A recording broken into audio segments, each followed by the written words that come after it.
hppodcraft.com. I never knew anyone so keenly alive to a joke as the king was. He seemed to live only for joking. To tell a good story of the joke kind and to tell it well was the surest road to his favor. Thus it happened that his 7 ministers were all noted for their accomplishments as jokers.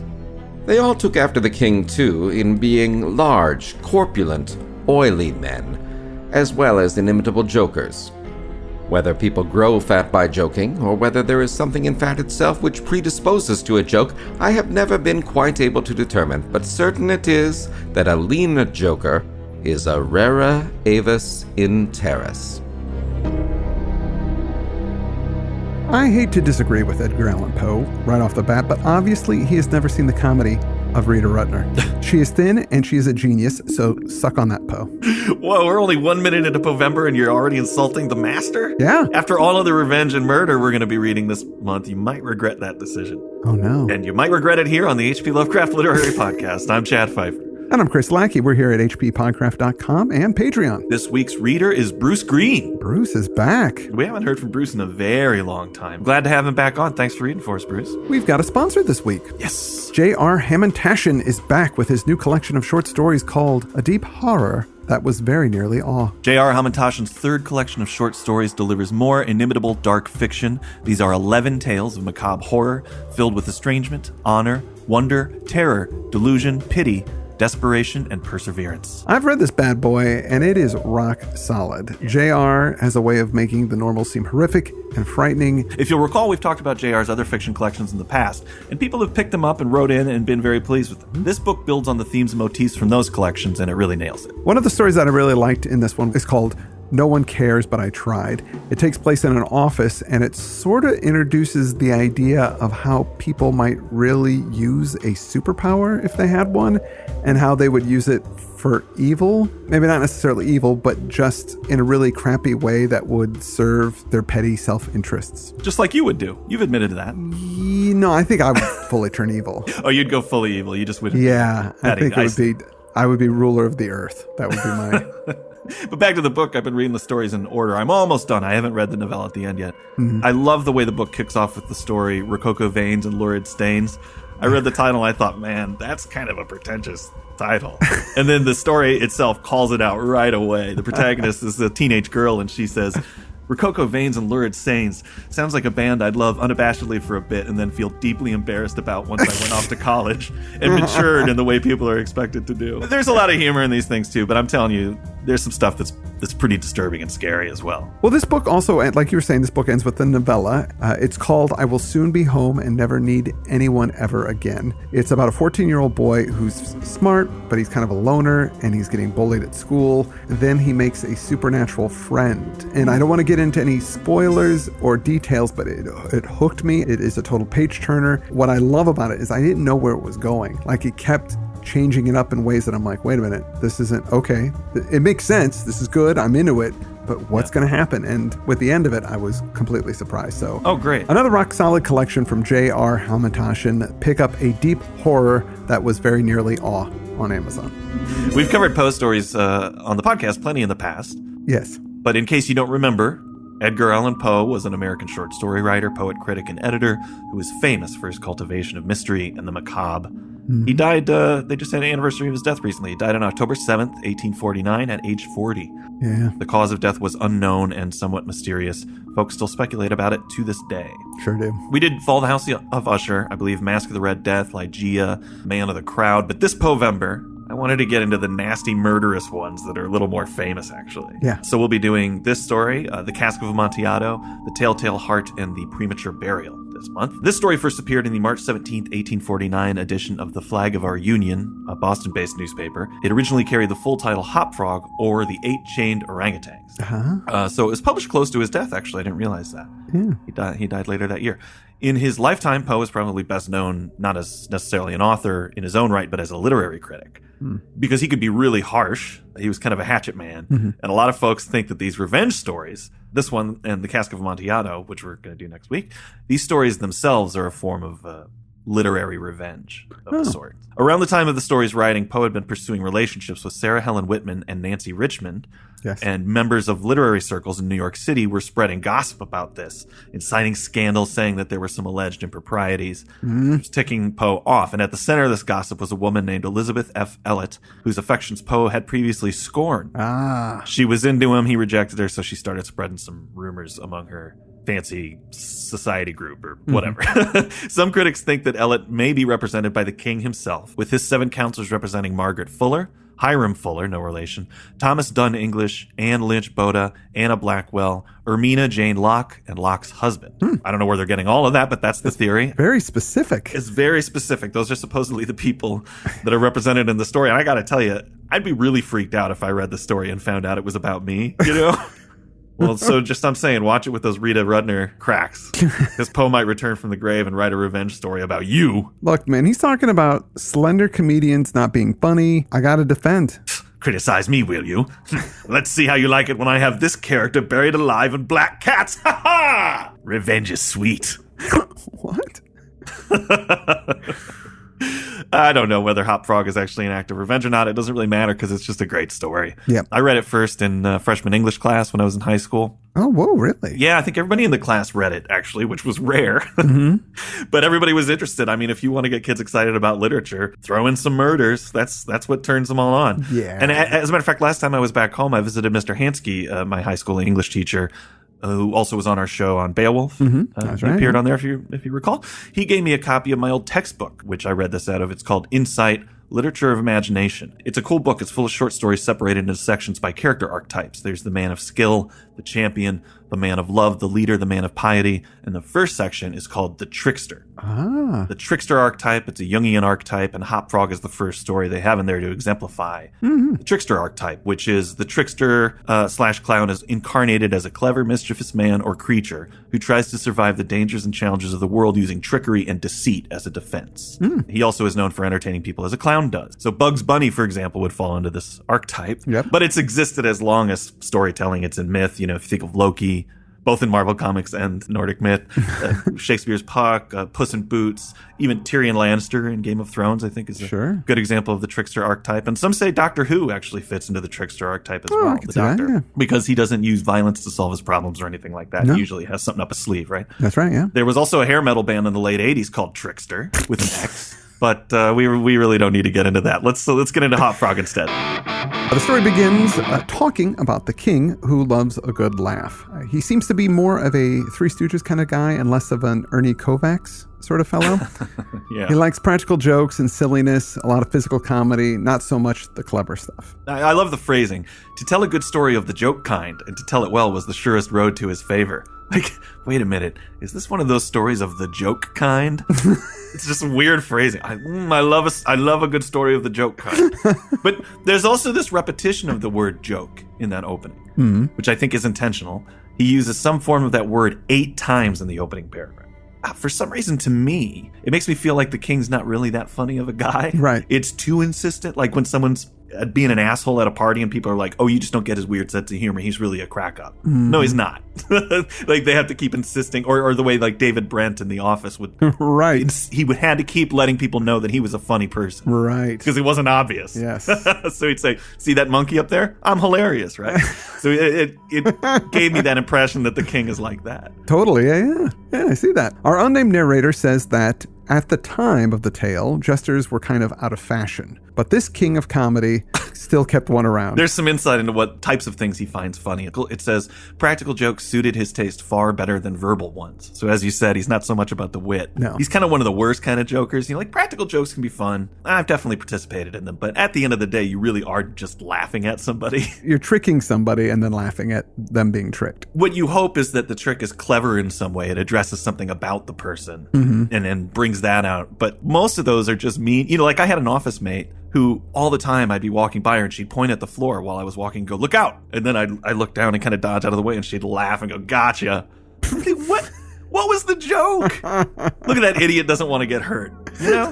It's also, I go, like the thing that you're pointing out is that I shouldn't trust you. Like, absolutely. That's the real punchline here. Oh, whoa, I'm such a fool for believing what this woman said. Anyway, this king is so into comedy, he's still got this jester dressed all in motley. Yes, that's what the bells and the hat and the little curly shoes and all that business.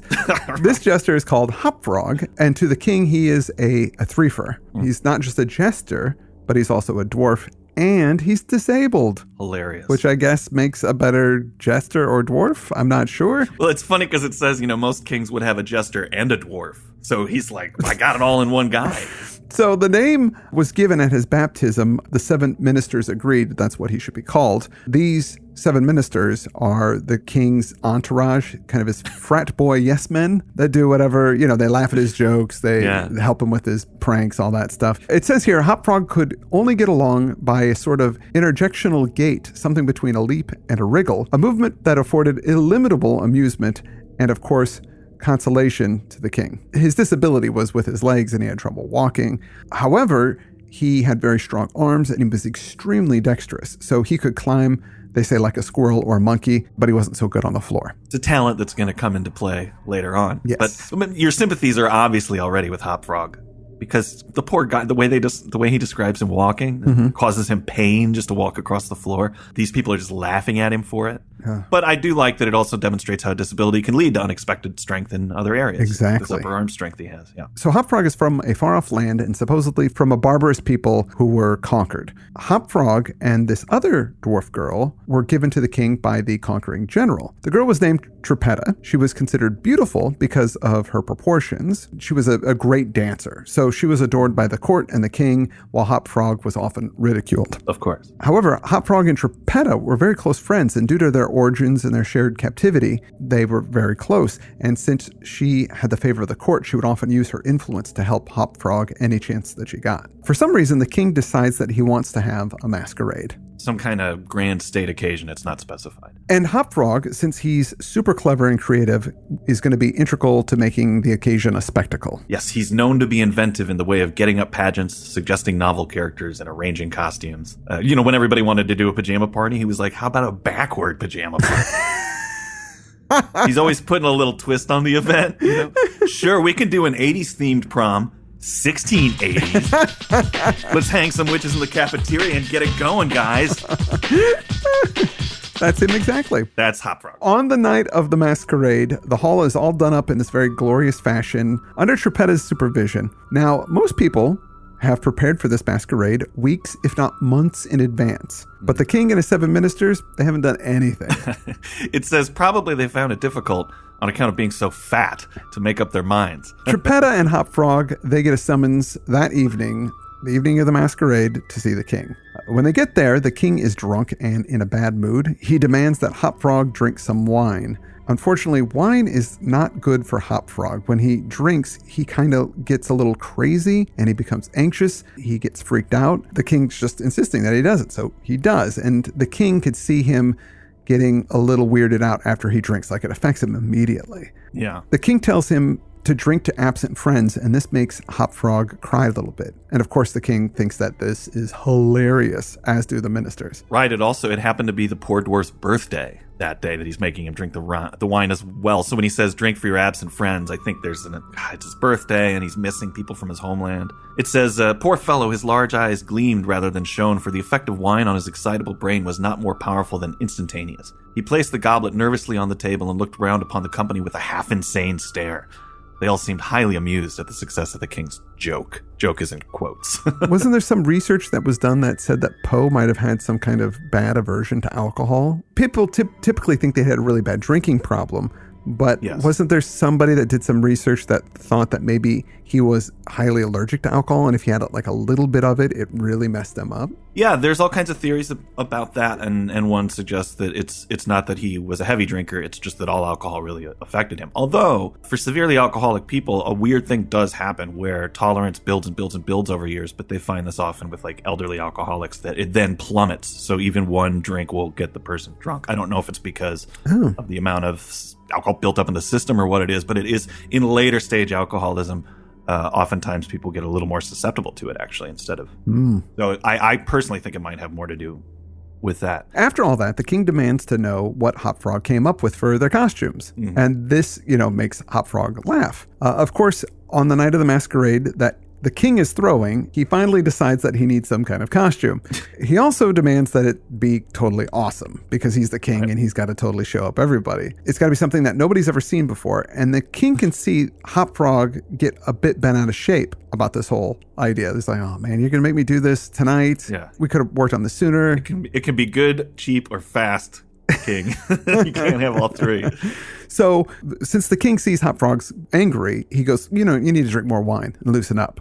And at this point, Trippetta goes to the king and begs him to just, back off Hop Frog. The alcohol's not good for him. It messes him up. But the king, being a total asshole, is angry that she dare tell him what to do. So he shoves her to the ground and then he throws his wine in her face. I've probably read this story 20 times. I still get mad when that happens. Oh, yeah. I hate him. She gets up and goes back to her seat at the end of the table. There was a dead silence for about half a minute, during which the falling of a leaf or of a feather might have been heard. It was interrupted by a low, but harsh and protracted grating sound, which seemed to come at once from every corner of the room. Now the king wants to know why Hop Frog is making that noise, and Hop Frog says, I'm not making that noise. It must be that parrot outside rubbing its beak up against the cage. And the king goes, oh, yeah, that's what it is. I could have sworn it was you grinding your teeth, but no, why would you be grinding your teeth? That doesn't make any sense. So Hop Frog laughs, and then when he laughs, the king also laughs because he's just one of those guys. If somebody's laughing, he's got to be laughing, even if he doesn't know why people are laughing. And his ministers, if the king's laughing, they got to be laughing, so they all start laughing. The writing is so good here. I mean, it is. Hop Frog was definitely grinding his teeth, and he is angry as sin at this moment. But the economy of the writing is just so amazing, and so much is communicated with so little. Oh, I know. Well, and also if somebody's grinding their teeth so hard that you can hear it in the room, they're angry. I think it's a pretty quick way to demonstrate just how angry he is. Yeah. But when he stops grinding his teeth, he laughs, and it says he displayed a set of large, powerful, and very repulsive teeth. Moreover, he avowed his perfect willingness to swallow as much wine as desired. It's kind of like that moment in Unforgiven when Clint Eastwood's like, all right, I'm going to drink this whiskey and kill everybody. Right. I'm giving over to what I'd usually try to resist. So Hop Frog says that he has an idea for a costume. I cannot tell you what was the association of idea, but just after your majesty had struck the girl and thrown wine in her face, just after your majesty had done this, and while the parrot was making that odd noise outside of the window, there came into my mind a capital diversion. Again, we know Hop Frog is saying, you're being a total prick, has given me this idea of how I can finally give you what you deserve. But the king, of course, is completely oblivious. So Hop Frog goes on to say, it's from my home country, but, oh man, you need 8 people to do this bit because it's hilarious, but it requires 8 people. And the king goes, hello, me and my ministers, we're 8 guys. And Hop Frog goes, yes, okay, this works. It's called 8 Chained Orangutans. Hop Frog says this thing is awesome for scaring women. All right. And then the king's like, whoa, I get to scare women? This is great. I'm in. Tell me some more about this. And of course, the ministers are up for it as well. Hop Frog says everyone in court will think that they're real beasts and they're going to be terrified. And we got to put you all in chains because it'll seem like you escaped. You're escaped animals and you're out running around. Of course, we have to make sure that the guards are unarmed because they're going to attack you. And we can't have them in on the joke because they got to look scared if everybody else is going to get scared. Yeah. So the king's like, oh man, this is brilliant. Hop Frog, you're coming up with some gold here. and he goes, well, what do we have to do? And Hop Frog goes, don't worry, I'm going to arrange everything. I'll take care of it. A lot of hay is made about Poe's fear of being buried alive and how that plays into his fiction. Or even his alcoholism, like as we just discussed here. That's kind of explored in Hop Frog's character. What is it about his fear of orangutans? Because if you think of it, in the Murders in the Rue Morgue, that's the shocking conclusion of that detective story, that the murderer is actually an orangutan. Yeah. So I was wondering, in my head, I imagine that Poe, oh yeah, I'll go to the zoo with you. And he wanders in, and he sees that orangutan and says, this, and gets out of there as fast as possible. That thing scared me. I can't go back in there. But why them? But it seems strange to me. Why orangutans? Because to me, they're like the hippies of the primate world. They don't seem scary. They're pretty chill as primates go. Like chimps, no way, man. You don't want to ever deal with a chimp. Gorillas can be really rough, but they're not as bad. Like chimps will just rip your faces off, whereas gorillas will display a bit more before they start ripping off your face. And I don't even think orangutans rip off anybody's face, as far as I know. I could be wrong. In the zoo, it says, don't worry about getting your face ripped off. These guys are cool. Okay, good. It's one of the first things you learn about orangutans. They don't rip faces off. So the king and his ministers were first put into tight-fitting clothes over which tar was put onto. Right, that's the first stage in Hop Frog's costuming. He admits that people don't really know what orangutans look like at this period of time, or the narrator says that, so it's okay. They could take some liberties to make these guys look even more monstrous. Although in my head, they all look like Chaka from Land of the Lost, you know? Which isn't very scary, but apparently they are going to look horrifying once this all comes on. Yeah, someone jokes that they should put feathers on, but Hop Frog says no. The illusion must be perfect, and to look like real orangutans, we're going to use flue, and I guess flue is just another word for flax. So they're all chained together around the waist in kind of a strange pattern, like the way that the chains are wrapped around them, but Hop Frog insists this is the way they used to tie up chimps back in his homeland. So the main hall is very large and has a very high ceiling. Now there's a window up high in this chamber, but the whole room is illuminated by this big chandelier because it's obviously the middle of the night. Yeah, and you know the principle of Chekhov's gun. If you see a gun in the first act, it has to go off in the second or third act. Otherwise, don't show it. As I was reading this, even though they removed the chandelier, I was thinking that chandeliers are kind of the same way. Like if any attention is called to a chandelier in a story, that thing is going to swing down and kill somebody, or somebody's going to have to swing across the room on it. You know, the chandelier is going to be operational in some way. Here it's removed, but the chain that it was hanging from is crucially still there. Right. Trippetta has been in charge of all the decorating, but Hop Frog did make some strong suggestions that she implemented, the chandelier removal being one of them, because he said, you know, the wax and drippings might ruin all the rich dresses of the guests. So that was his justification for it. Why don't we put a ton of additional sconces in the hall? There's like some 50 or 60 candles burning in this place now. The 8 orangutans wait patiently until midnight when they would make their explosive appearance. And Poe, of course, has a thing for midnight. That's when the Red Death appears in the Masquerade. In the Mask of the Red Death, in the Telltale Heart, as we'll see, that's the time in which the guy enters the old man's bedroom each night. And of course, the Raven taps on the narrator's door at midnight, the poem The Raven. And then bam, they all come out, and lots of people seem to think that they are absolutely real beasts. Ladies scream. The king loves it. Yes, they stumble and fall quite a bit because the chains are messing them up. But luckily, as we stated before, the king had all weapons removed from the room because otherwise some of these folks might start attacking the quote-unquote monsters. Right. The king also has the doors locked. He ordered them to be locked immediately upon his entrance, so nobody can get out of there either. That was at Hop Frog's suggestion. And Hop Frog not only said, you should do that, but leave the keys with me and I'll take care of it later. So nobody has a way to get out of here. So as they run around scaring people, they get close to the chain that's attached to the chandelier, and Hop Frog sneaks up and attaches their chain to the chandelier's chain. Hop Frog throws the lever and the king and his ministers go up. Well, it's something like that. It's actually, I don't think you're able to even know what mechanism he set up.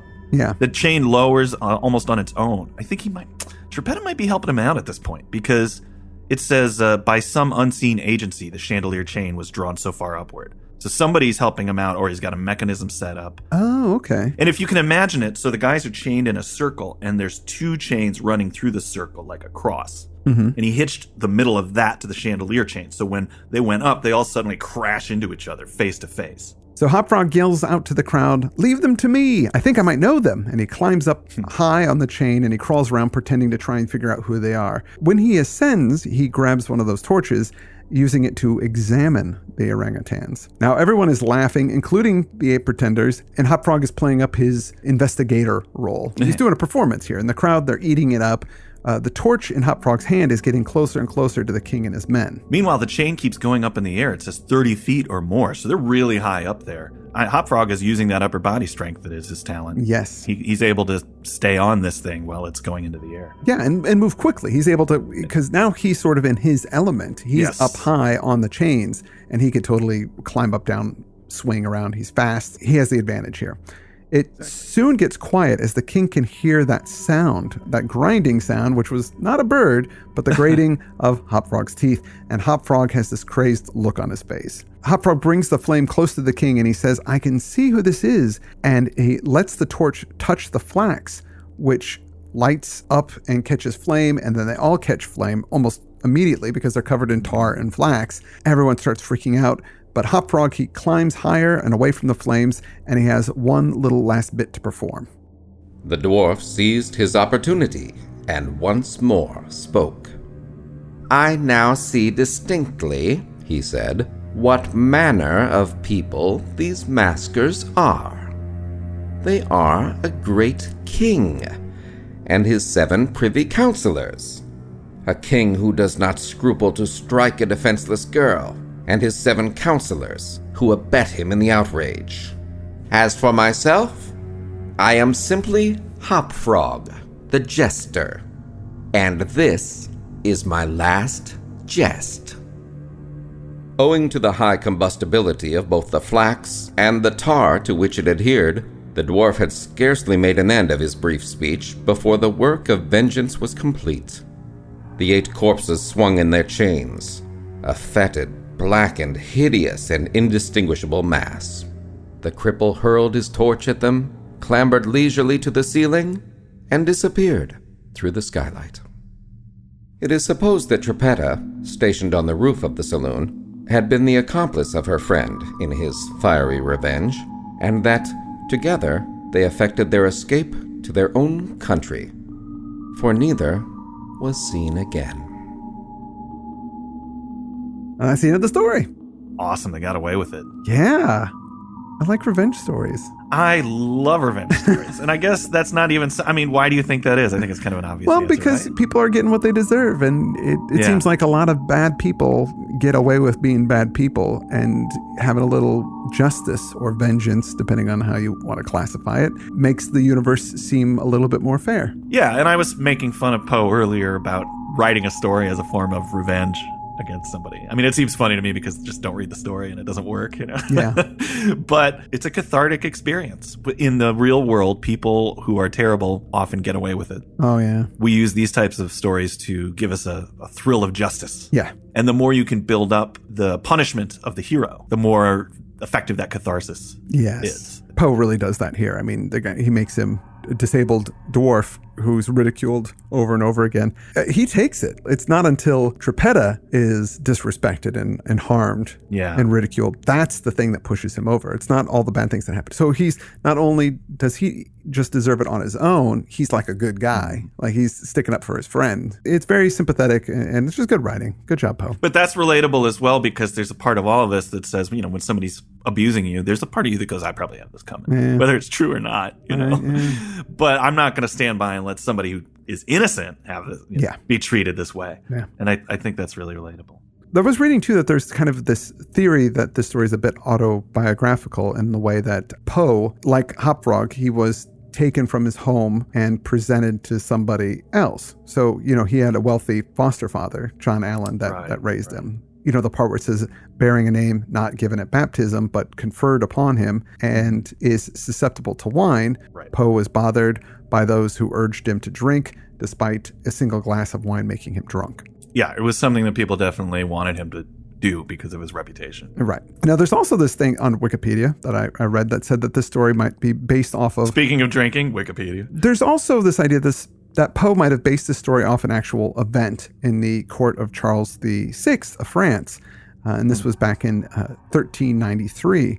At the suggestion of a Norman squire, the king and 5 others dressed as wild men, in quotes, in highly flammable costumes, which were made of pitch and flax.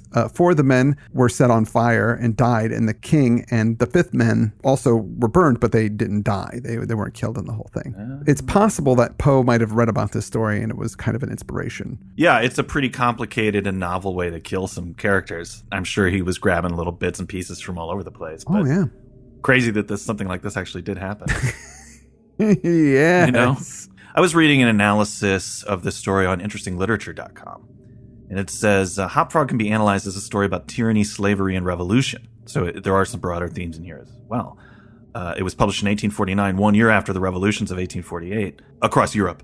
1848 was also the year that Marx and Engels published the Communist Manifesto, whose rousing final words inspired the slogan, "Workers of the world, unite. You have nothing to lose but your chains." And chains play the symbolic role in Hopfrog. Title characters' metaphorical chains keeping him in bondage and servitude are replaced by the literal chains he places around his oppressors. The punishment he exacts on the king and his ministers incorporates the historical act of tarring and feathering, which has strong suggestions of mob rule and reinforces the idea of Hopfrog's revenge being a sort of one man, or assuming Trippetta's involvement, which I do, one man and one woman revolution in which the tyrannical ruling class is overthrown. So, yeah, I think it's definitely, it has a class element to it as well. Well, we don't have any class here on the H.P. Lovecraft Literary Podcast. No. But our patrons do, and I'd like to thank some of them for being part of our team. Yes, I want to thank John Coles, Harrison Myers, Sean Minogue, Eric Wynn, Scott Lloyd, Augustine Hart, Red Retro Robots, Brian Atherton, Moros, and Kimberly. Thanks, Kimberly. I also want to thank our reader this week, Bruce Green. He's a great guy and an even better reader. Yeah, he's a great guy. I miss him. And also want to thank our sponsor again, J.R. Hamantashen's new collection of short stories, A Deep Horror That Was Very Nearly Awe. Yes, it is available in print or as an ebook. We will link out in the show notes. Please pick it up, read those short stories, feast on them. I can't stress it enough. I love these stories. I love his writing style. He is always evocative and thought-provoking and a little bit creepy. It's good stuff, and you guys will love it. Pick it up. Next week, we'll be talking about the Cask of Amontillado. Get your revenge boots on, because we're going to be doing a lot more of it. Yeah. that one's one of my favorites. Thanks, everybody, for tuning into POEVEMBER. I'm Chad Pfeiffer. And I'm Chris Lackey, and you've been listening to the H.P. Lovecraft Literary Podcast. At hppodcraft.com. hppodcraft.com.